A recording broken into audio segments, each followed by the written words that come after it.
La primera conferencia de la jornada de la familia Importa corre a cargo de Monbenito Blanco. Monbenito Blanco nace en Olloniego. Para que sepáis que Olloniego es un pozo minero con 4 casas que está en plena cuenca, alrededor de Mieres. Lógicamente nace en una familia minera, que estudia bachillerato entre Mieres y Gijón y finalmente Derecho en la Universidad de Oviedo. A los 25 años ya tiene un despacho de abogados en Gijón y a partir del año 87 trabaja en los servicios jurídicos primero de Iberdrola y después dirige la asesoría jurídica de Televisión Española y dirige la asesoría jurídica de Iberdrola hasta el 2016. Ya en ese tiempo está dirigiendo seminarios y dando conferencias, temas de derechos humanos, bioética, familia, universidades diversas y diversos centros culturales en España y en Latinoamérica. A partir del año 1996 colabora con el Gobierno de España, siendo secretario de Estado en el primer lugar de Aguas y Costas y después de Infraestructuras. Y desde el año 2004 se dedica a ejerciendo su profesión como abogado y actualmente es socio del bufete Juris Family Office. Actualmente está dedicando a la práctica de la abogacía. Entonces tiene una amplia experiencia profesional, además también tanto en la empresa privada como en la administración pública, y el activismo social que inició ya en los años 80, pues continúa, ¿no? Y ha desempeñado diversos encargos de responsabilidad, entre otros, pues ha sido presidente de la Federación Española de Familias Numerosas, ha sido miembro del Comité Federal de la Federación Española de Asociaciones de Defensa de la Vida, es miembro de la Pontificia Académica Católica, fue presidente del Foro de la Familia, en el que sigue vinculado en la actualidad. Actualmente es vicepresidente de la Fundación que es Madre y está en el patronato de la Fundación Más Familia. Bueno, tiene un reconocido prestigio y ostenta la Gran Cruz de la Orden Isabel Católica. Tiene un galardón italiano que es el premio San Benedetto. Y lo he querido citar porque este premio también lo tuvo Josep Ratzinger y posteriormente lo han tenido diferentes gobernantes y responsables sociales de muchos países de la Unión Europea. Está muy ligado a este premio al propio Unión Europea. También es miembro de la Real Sociedad de Geografía Española y me imagino que hay más cuestiones. En final, ha publicado numerosos artículos, libros.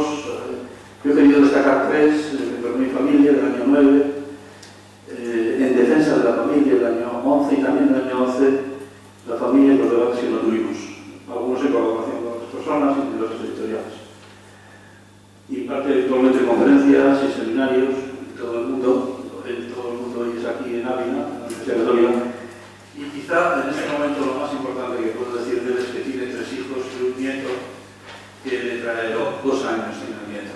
Y yo creo que sin más venirnos, el tema a tratar, pero yo creo que es un tema que tiene mucho interés y que quizás yo no he oído a nadie explicarlo con semejante rigor, del 0 hasta el infinito. Es la conferencia de sexo o género, la cuestión de nuestro tiempo. Muchas gracias. Muchas gracias, buenos días a todos. En primer lugar, mi agradecimiento a la Universidad y al Instituto por permitirme estar hoy aquí, hablando con ustedes de una cuestión que creo que es fundamental en nuestra época. Porque en nuestra época existe en todo el mundo un debate ideológico que tiene el mismo carácter universal que tuvo el debate durante la segunda mitad del siglo XX entre sociedad libre y marxismo, pero que es menos conocido, pasa más difuso. Porque el debate de ahora no es un debate sobre cómo organizar el Estado, sobre cómo organizar la economía, sino sobre cómo debemos entender qué es un ser humano. Y eso nos resulta menos comprensible en términos de debate político, los medios de comunicación no lo reflejan como tal y a veces podemos no ser conscientes de lo que se está debatiendo a nuestro alrededor, ¿no? Ustedes habrán visto que en los últimos tiempos ha aparecido un lenguaje nuevo, donde antes decíamos sexo, ahora se dice género, donde decíamos sexualidad, ahora se dice orientación afectivo-sexual, donde hablábamos de maternidad, y maternidad ahora se habla de salud sexual y reproductiva, etcétera, etcétera. Ese lenguaje nuevo es un lenguaje ideológico. Es un uso particular de determinadas palabras tradicionales o la creación de nuevas palabras para transmitir una nueva concepción del ser humano y específicamente una nueva concepción o visión de la sexualidad humana. Históricamente la humanidad ha tenido muy claro, porque es evidente por otra parte, que en la especie humana hay chicos y chicas y que no hay otra cosa. Si Inés Umarcia va a la Tierra en este momento para hacer un informe sobre la especie humana, estoy convencido que el primer WhatsApp que enviaría a Marte sería ese: la especie humana son chicos y chicas, porque es lo más evidente cuando se mira. Y si lo dijésemos en términos biológicos, somos o XX o XY y no hay otra cosa. Puede haber anomalías genéticas o otra manifestación del cuerpo, pero los seres humanos somos hombres o mujeres. Y como además somos libres, tenemos una cierta capacidad de modelar qué hacemos con eso que somos.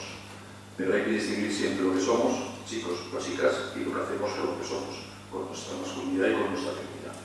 Lo primero es indubitable, no se puede cambiar, y lo segundo permite unas ciertas modulaciones, porque la libertad humana nos permite hacer con esa sexualidad que nos constituye una serie de cosas. Tampoco las marianas, pero algunas. Pero una cosa es el ámbito de la libertad y otro es lo que somos nuestra libertad. Esta visión pacífica hasta ahora, hasta el siglo XX, de cómo entender a los seres humanos respecto a su sexualidad, es lo que niega la ideología de género. La ideología de género supone afirmar que nuestro cuerpo no nos da ninguna información relevante sobre nuestra sexualidad, que la sexualidad humana no tiene nada que ver con la constitución física morfológica de nuestro cuerpo, que nuestro cuerpo es propio de una visión materialista, forma parte de la materia de un mundo que no tiene ningún sentido, que es el fruto del azar de la evolución ciega, y por tanto ni nuestro cuerpo ni nada en el mundo nos da ninguna información relevante. Que sea el ser humano, que sea su sexualidad, lo decide cada uno sin condicionamiento previo ni siquiera el corporal. Y por eso, por ejemplo, la feminista de género más de moda hoy día, Judith Butler, americana, que está varias veces en España haciendo conferencias, suele repetir una frase en la que dice: se puede ser mujer con un cuerpo de varón o con un cuerpo de hembra. Se puede ser hombre con un cuerpo de hembra o con un cuerpo de varón. El cuerpo es indiferente. El cuerpo, repito, no nos da ninguna información relevante ni trascendente sobre nosotros mismos. La sexualidad la decide cada uno la cree. Y por eso, según la ideología de género, es un error clásico considerar que la vida social se debe articular alrededor del carácter binario chico-chica, hombre-mujer. Que la sociedad propone debe organizarse alrededor de lo que llaman la diversidad afectivo-sexual, que englobaría todas las orientaciones afectivo-sexuales, es decir, las decisiones personales de cada individuo sobre su sexualidad, que pueden ser la homosexualidad, la heterosexualidad, la transexualidad, el lesbianismo o lo que la imaginación de sí. Y la ideología de género, como toda ideología, lleva asociada una agenda política. Eso es lo que distingue a una ideología de una escuela de pensamiento filosófico. El pensamiento filosófico, sin más, es una interpretación, un diagnóstico de la realidad. La ideología es eso más una agenda política para cambiar la realidad. El ideólogo es aquel que crea verdad gracias a su análisis intelectual con las claves que explican los problemas de la humanidad y proponen una solución. Marx, por ejemplo, prototipo de ideólogo, diagnosticó que todos los problemas de injusticia de la humanidad derivaban de la lucha de clases entre ricos y pobres, burgueses y proletarios, y propuso una agenda política que era construir una sociedad sin clases para que desapareciesen las injusticias y los males. La ideología de género hace lo mismo. Diagnostica que los problemas de la mujer en concreto en la historia de la humanidad, su sometimiento al varón, son fruto de ese error inmenso que es creer que hay hombres y mujeres. Y por lo tanto hay que construir una sociedad en la que ya no haya hombres y mujeres. Hay que deconstruir todo lo humano para excluir de todo lo humano el carácter binario masculino-femenino. Hay que reconstruir el derecho, la moral, la religión, el lenguaje, la moda, la cultura, los estilos de vida, las instituciones sociales, para excluir de todo eso lo masculino y lo femenino y abrirlo a lo que llaman la diversidad afectivo-sexual. Y eso es lo que estamos viendo, por ejemplo, en la legislación española desde hace unos años. En el año 2005, la ley del llamado matrimonio homosexual, poco después el divorcio Proyectos 3, que garantiza el patrimonio absolutamente subjunto a la voluntad de las partes. Poquito después, la ley de salud sexual y reproductiva y de la interrupción voluntaria del embarazo. Muy poco después, la ley que regula, según se conoce popularmente, la transexualidad. Luego, la reforma educativa que introduce esta forma de entender al ser humano en el sistema educativo. Primero con educación para la ciudadanía y luego ya con carácter general.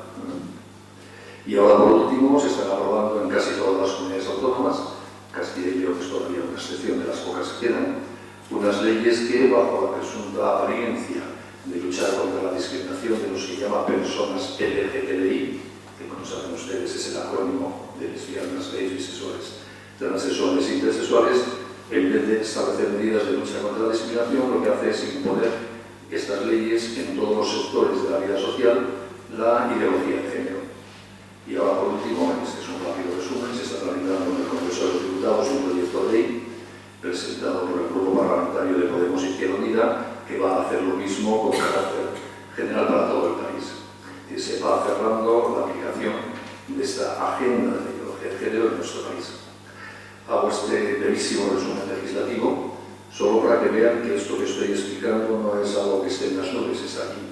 Forma parte ya del marco jurídico en el que nos movemos, de la terminología que utilizan nuestras leyes y nuestros tribunales.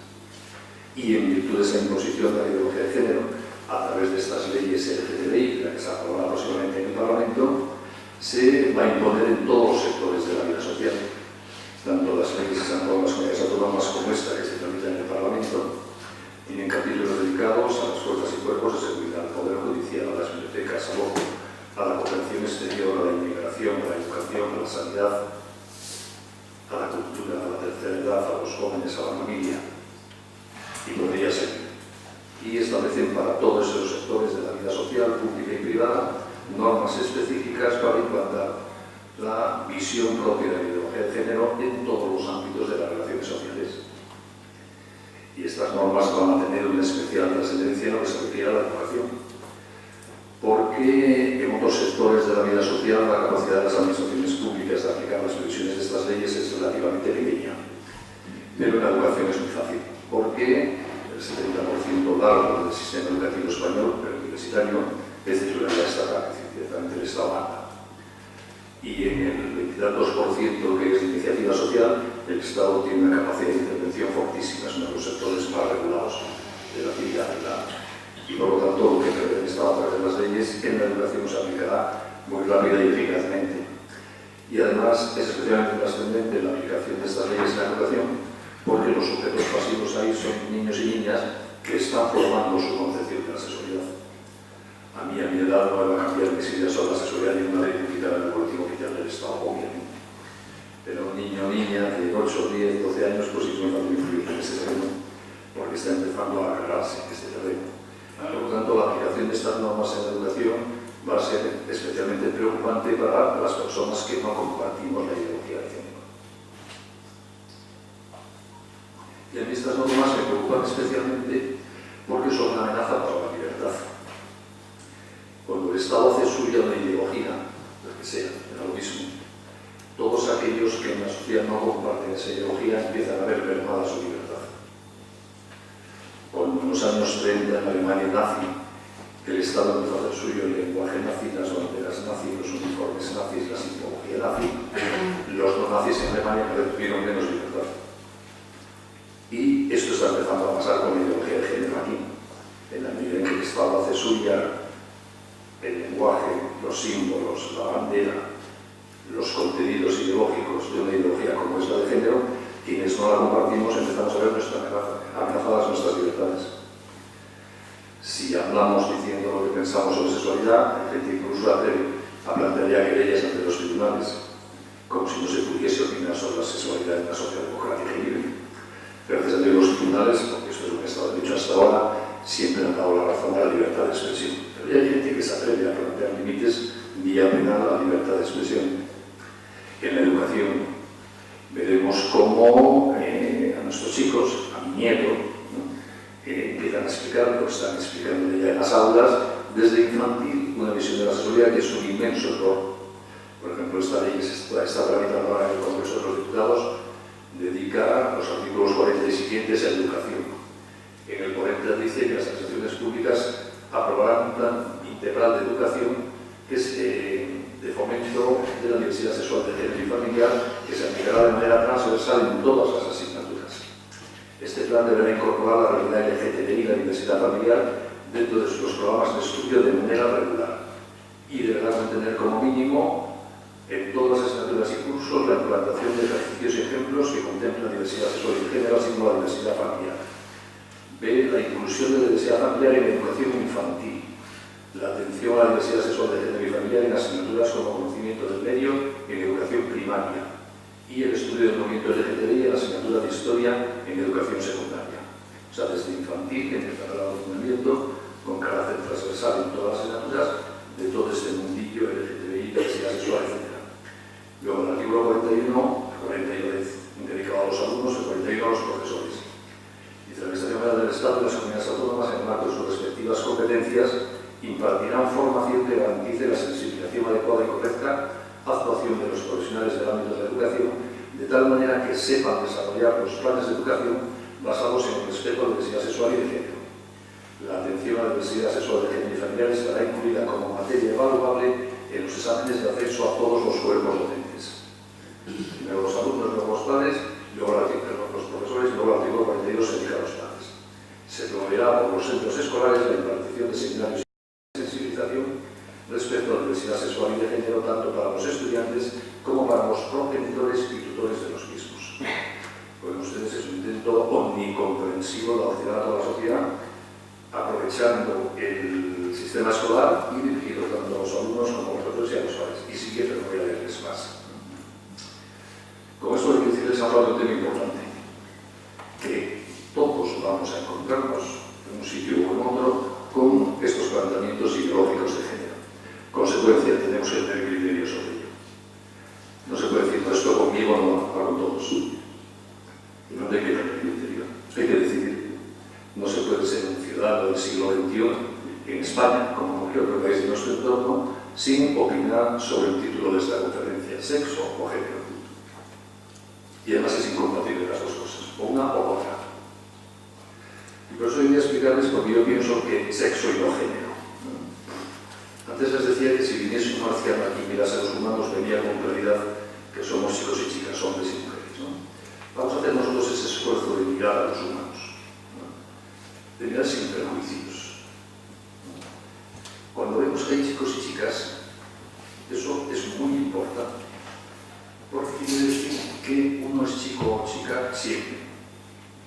Yo soy hombre desde que era un cigoto de una célula hasta que me muera, porque no puedo ser otra cosa.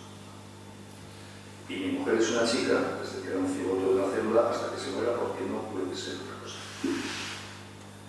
Incluso si yo me hiciese una de esas llamadas operaciones de cambio de sexo, seguiría siendo un chico. Yo puedo someterme a cirugías, a tratamientos hormonales y tener pechos con las chicas, pero mis pechos estarían hechos de células masculinas porque yo no tengo otras y no lo puedo cambiar. Por lo tanto, en los humanos la sexualidad no es algo que tengamos, es lo que somos. No es que seamos humanos que llegan a ser chicos o chicas, no es que seamos humanos que de vez en cuando seamos el masculino o el femenino, es que somos humanos hombres o humanos mujeres. No se puede distinguir la condición humana de la feminidad o la masculinidad. Es decir, a nosotros la sexualidad nos define, es lo que somos, nos constituye. Y en consecuencia, un error sobre la propia sexualidad es un error sobre la propia personalidad. No es algo accesorio, no es un error parcial sobre la dimensión, es sobre nosotros mismos. Por eso el género, que es un inmenso error sobre la sexualidad, es un inmenso error sobre la humanidad. No es un detallito equivocado en la comprensión del ser humano, es no entender nada. Y también por esto es una cuestión muy importante esta de la que estamos hablando. Yo no solo soy varón cuando amo o cuando tengo relaciones sexuales, soy también varón cuando pienso, cuando miro, cuando rezo, porque no puedo hacer nada salvo en clave de varón. Mi masculinidad es omnicomprensiva con mi personalidad y la feminidad me será exactamente igual. tanto, no entender la masculinidad y la feminidad o despreciarlas, que es lo que hace el ideología de género, es gravísimo. Es no entender nada. Por lo tanto, reitero, tener criterios sobre estos temas, ayudar a los que queremos a tener criterios sobre estos temas, especialmente a los más pequeños, hijos, alumnos, nietos, es importantísimo hoy día. Porque si no les ayudamos a tener criterios, se equivocarán. Porque vivimos en una sociedad que equivoca sobre este tema. Si estuviésemos en Estados Unidos en 1745, supongo que yo les estaría explicando a ustedes que es muy importante que eduquen a sus hijos, a sus alumnos, a sus nietos, en que los negros son humanos.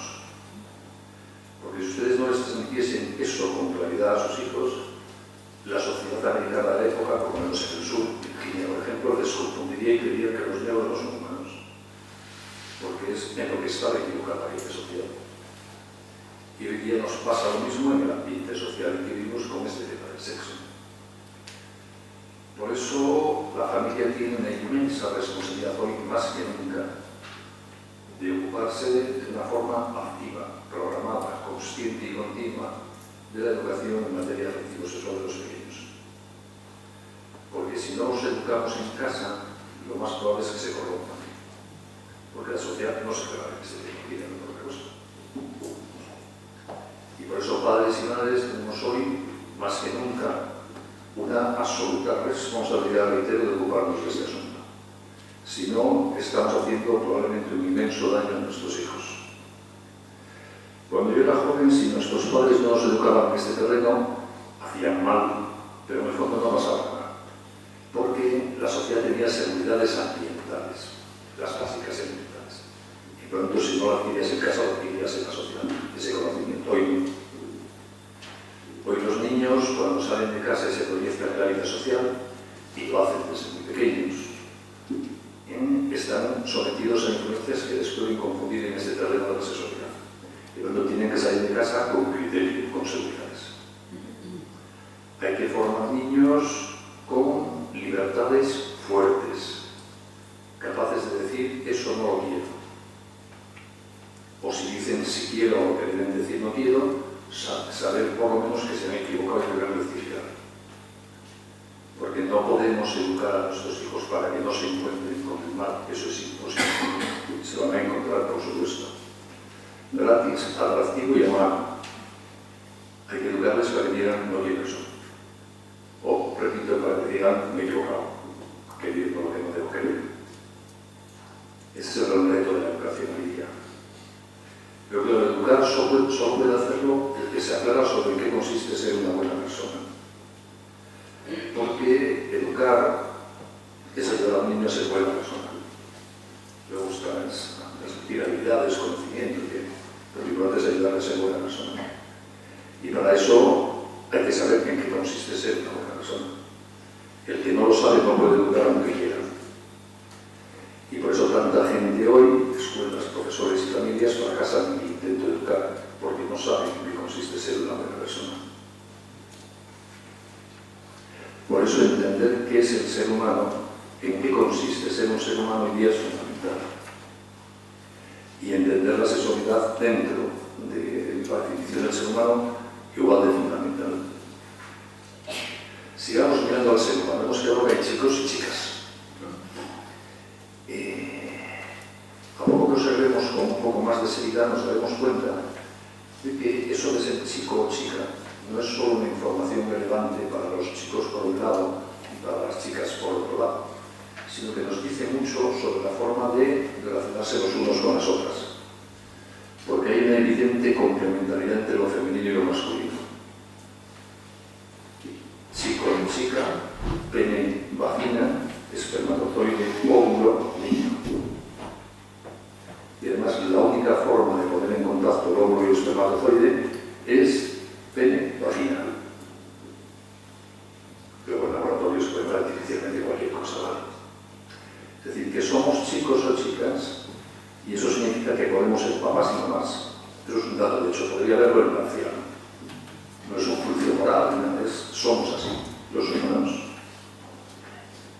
Por lo tanto, claro que tiene un sentido la sexualidad humana, la posibilidad de ser padres y madres. Es evidente. Que luego se puede ejercer o no es otra cosa, porque somos libres. Y como les decía antes, con aquello que somos, con nuestra naturaleza, en virtud de nuestra libertad podemos actuar de una manera o de otra. Pero es evidente que la feminidad y la masculinidad tienen una proyección de interrelación que implica paternidad y maternidad. Y eso lo tenemos aunque no lo ejercitemos, somos así. Somos potenciales padres, eso es ser hombre, o potenciales madres, eso es ser mujer.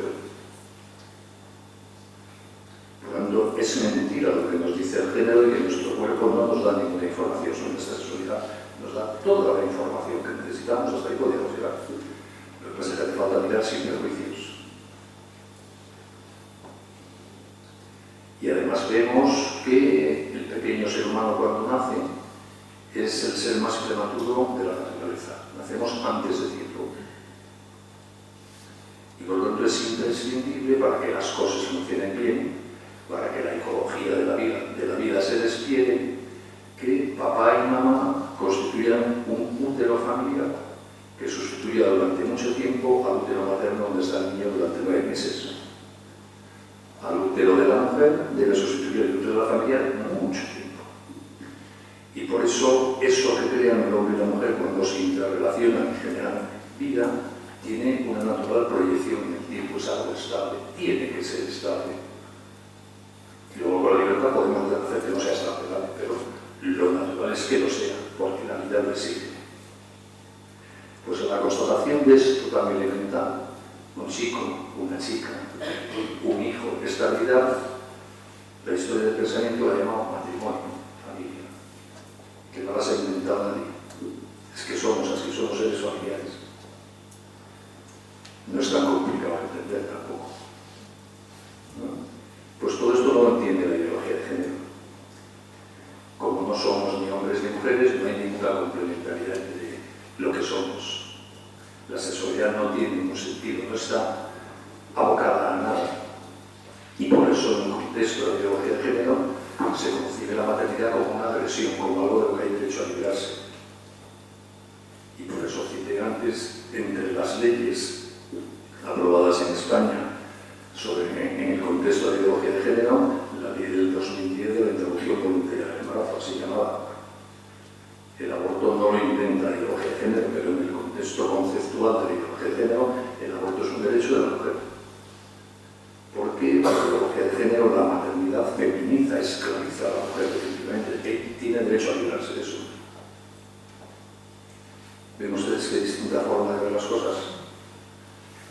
Por eso, sexo y género son incompatibles. Una correcta comprensión humanista del sexo es incompatible con la ideología de género. Y la ideología de género hace imposible entender de una forma natural y sin prejuicios la sexualidad humana. Por eso no tiene nada extraño también que la ideología de género curse en nuestra sociedad como un agresivo laicismo. Y no tiene nada extraño que los últimos papas hayan hecho cosas muy fuertes sobre la ideología de género. Porque es que son incompatibles. El Papa Benedicto en una ocasión explicó que si el hombre moderno con su ateísmo ha querido librarse de las exigencias para su propia vida, de reconocer que existe un Dios, y que si el hombre moderno con su materialismo ha querido negar la trascendencia que tiene para configurar su vida y reconocer que es también un ser espiritual y no solo material, ahora con la ideología de género, el hombre moderno niega también su cuerpo. Y concluye Benedicto, ya sin Dios, sin alma y sin cuerpo, el hombre moderno es un ser que se cree a sí mismo, es Dios. Efectivamente, esa es la lectura última de la ideología de género. Si yo no tengo naturaleza, si no soy algo dado, si el cuerpo no me da nada que me sirva para configurar mi vida, si yo me creo a mí mismo y defino mi sexualidad, soy mi creador, pues claro. Y cuando soy también el creador del bien y del mal. Si yo decido qué es mi sexualidad y ese es el último criterio en la materia, será bueno lo que yo decido y malo lo que yo decida que me gusta. No puede haber otro criterio. eso lo hacemos cada uno, lo que yo decido no tiene que coincidir con lo que tú decides. Por lo tanto, en materia de asesoría no hay ningún criterio objetivo, la voluntad de cada uno. Esa es la trascendencia práctica de la ideología de género para la conducta de las personas en materia de sexualidad. En cambio, desde la tradición humanista occidental, la realidad sí es muy importante. Y yo puedo tener criterio objetivo y compartirlo con los demás porque es objetivo sobre qué es bueno y malo en materia de sexualidad. Porque eso no lo decido yo, lo aprendo. ¿Y cómo lo aprendo? Mirando a los seres humanos, no encerrándome en mí mismo para ver qué se me ocurre. Yo miro a los seres humanos, miro a mí mismo, miro a los que me rodean, miro y oigo lo que cuentan otros humanos de sí mismos a través de la literatura, de la filosofía, lo que me dice Dios, si creo en Dios sobre los humanos. Y con toda esa información tengo muy buenos criterios para saber en qué consiste ser un ser humano. Es decir, puedo aclararme sobre el humano. Y puedo saber en qué consiste ser un ser humano porque el ser humano consiste en algo. Tiene naturaleza. Y por lo tanto yo mirando a los seres humanos me aclaro. Puedo decir verdadero, falso, bueno y malo. Y como no me lo invento yo, puedo compartirlo contigo. Es cuestión de que razonemos, de pongamos en común la información y llegaremos más o menos al mismo criterio. Pero hay zonas de incertidumbre siempre ya. Es decir, claro que hay seguridades sobre el humano y también sobre la sexualidad. En cambio, para el género, como el cuerpo no nos dice nada, no hay una fuente de información objetiva. No se puede decir bueno o malo. Como es una construcción subjetiva de cada uno, pues mirad lo que quieras sin temas. Como ven ustedes, la trascendencia desde cualquier punto de vista que se mire de elegir sexo o género no se agota en la sexualidad. Tiene una trascendencia inmensa para la concepción del ser humano, para la moral, para la filosofía, para las leyes, para la organización de la sociedad, por supuesto. Pues hay que educar a la gente en este tema, hay que darle criterio para que sepa decir sexo sí y género no. Porque uno tiene algo claro, se lo comunica a los demás. Si yo veo una película de cine que me gusta mucho, comento a mis amigos, ir a ver esa película que merece la pena. Si uno se aclara sobre qué consiste ser un ser humano, tiene que contarse a los demás. ¿Por qué? Porque para ser feliz hay que aclararse sobre qué consiste ser un ser humano. ¿Por qué me preocupa aquí la ideología de género? No porque pueda triunfar desde el punto de vista político en el mundo, es tan antinatural la contra la inteligencia más elemental que durará poco, no tengo ninguna duda. Pero cuando uno se equivoca en la autopercepción de su propia sexualidad, por ejemplo, por creerse en la mitología de género, no va a ser feliz. Y a mí me preocupa que la gente que yo quiero sea feliz. ¿Y por qué no va a ser feliz? Porque con información incorrecta no se llega a ningún sitio. Es imposible. Si yo no tengo GPS,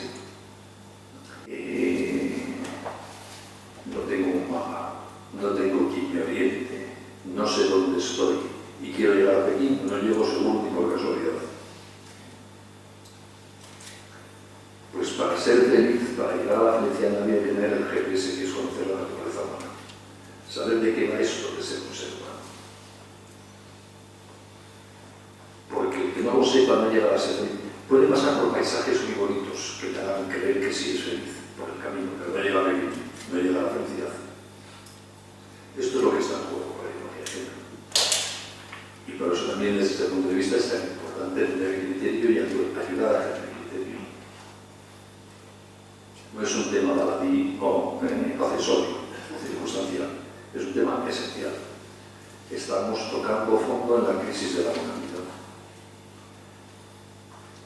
Hemos empezado por desconfiar de la razón, de no querer mirar sin prejuicios a la realidad para aclararnos. Descartes nos hizo claro que con la razón pudiésemos conocer con certeza la realidad de las cosas. Kant nos convenció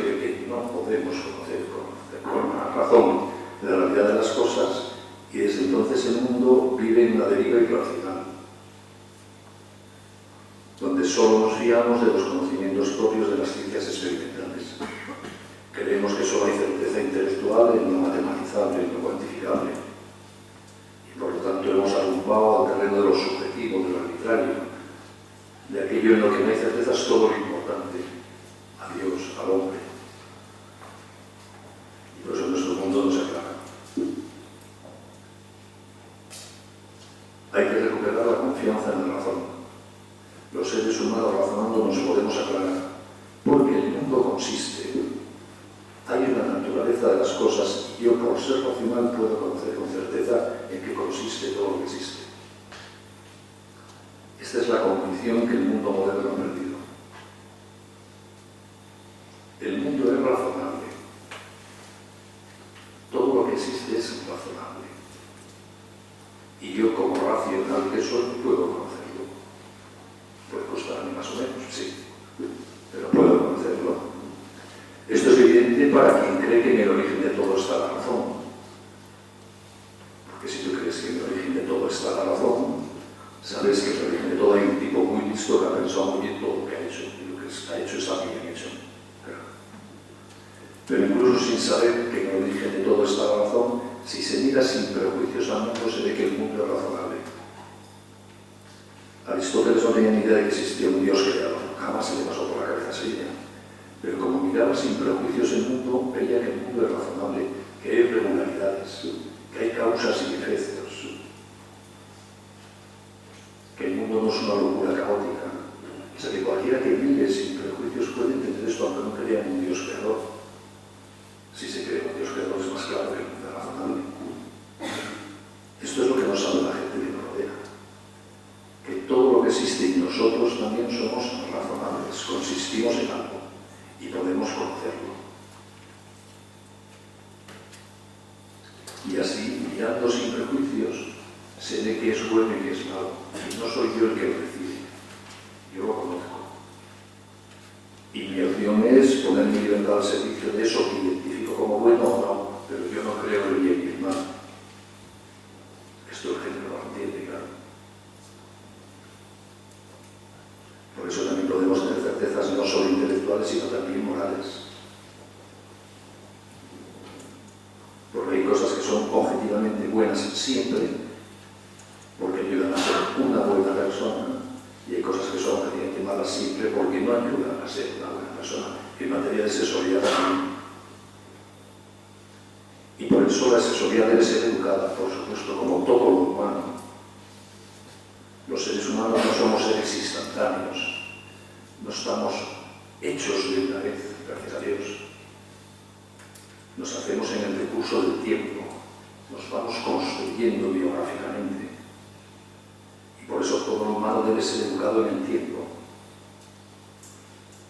Yo, si quiero estar en condiciones algún día de obtener el premio Nobel de Química, no puedo empezar a estudiar química un año antes de que den el Nobel, tendré que empezar 70 años antes. Y si a lo mejor hay alguna posibilidad. Y si quiero poder ganar o tener alguna opción de ganar una medalla de oro, una carrera de 100 metros lisos en unas Olimpiadas, no puedo empezar a entrenar 2 años antes. Tendré que empezar a entrenar 25 años antes. Si no, es que es imposible. Y por la misma razón, si quiero estar en condiciones óptimas de amar con el cuerpo, tengo que educar a mi cuerpo para amar desde decenas de años antes. Por supuesto, como todo lo humano. Esta educación del cuerpo para el amor es lo que la vieja sabiduría occidental llama casanidad. Educarnos para el amor. Que alguien confunde con una lista de prohibiciones, no es educación para el amor. Es como creer que el entrenamiento para ser deportista olímpico consiste en una lista de prohibiciones de no beber, de drogarse, ¿no? Consiste en educar el cuerpo y eso implica beber y drogarse, pero se trata de educar al cuerpo para optimizar sus posibilidades. Pues con educación para el amor pasa lo mismo. Y esto de que tengamos un recurso temporal, que seamos seres biográficos, además nos da una información muy importante y muy esperanzadora. Porque eso implica que no importa cómo estamos el día K del mes H del año J de nuestra vida, sino que importa cómo vamos a morir. Es decir, que se puede rectificar. Que no somos nuestras meteduras de baja, no somos nuestros errores. Porque como tenemos tiempo y nos construimos en el tiempo, podemos rectificar nuestros errores. Si metemos la pata, podemos sacar la pata. No pasa nada. Mejor no meterlo, pero bueno, no pasa nada. Importante es esto. No somos lo que nos apetece. No somos lo que nos atrae, lo que nos gusta. No somos lo que hacemos. Si todo eso, lo que nos atrae, lo que nos gusta, lo que nos apetece y lo que hacemos no es digno del ser humano, con decir perdón, volvemos a empezar. Esto es una maravilla porque es la consecuencia de que seamos libres. Yo, porque soy libre, no estoy condenado a ser lo que hago. Puedo rectificar. Esa es la maravilla de la libertad. Por eso, una buena educación afectivo-sexual consiste en dos cosas y no funciona si no están las dos presentes. Por una parte, transmitir al educando seguridades intelectuales y morales sobre qué consiste la sexualidad humana. Y por otra, transmitirle un profundo amor a la libertad. Porque si al niño le damos solo seguridades intelectuales y morales, cuando meta la pata, que alguna vez la meterá, creerá que él es incompatible con eso que ha aprendido, que no va a eso. No está cerrado. En cambio, si le hemos hecho amar la libertad, cuando meta la pata sabrá que he metido la pata, tengo que rectificar, no pasa nada. Si logramos que nuestros hijos, que nuestros nietos, en casa adquieran esas seguridades morales e intelectuales y que amen profundamente la libertad, están preparados para un mundo moderno sin ningún problema. Saldrán de cualquier atolladero que se metan. No pasa nada. Esto es muy esperanzador. Y lo mismo nos podemos aplicar a nosotros mismos. Yo lo digo de los niños porque suena mejor, pero vale para los viejos también, todo esto.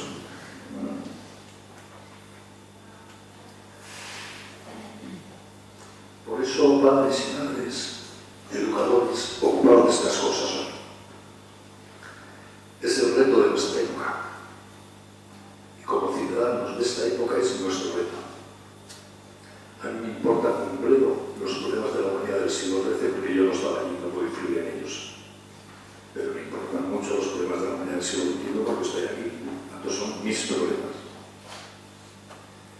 Y sin duda es el género que es uno de ellos, serios. No el único, pero uno de los serios, porque va al fondo de la cuestión. Tanto tenemos que ocuparnos de eso. ¿Y a qué edades hay que educar a los más pequeños en materia de sexualidad? Cuando llegan a los 10 años, no. Lo más probable es que estén corrompidos y no los hemos educado antes. Y así esperas a la adolescencia temprana. La educación sexual empieza a los 2 o 3 años, que es cuando el niño empieza a descubrir su identidad sexual.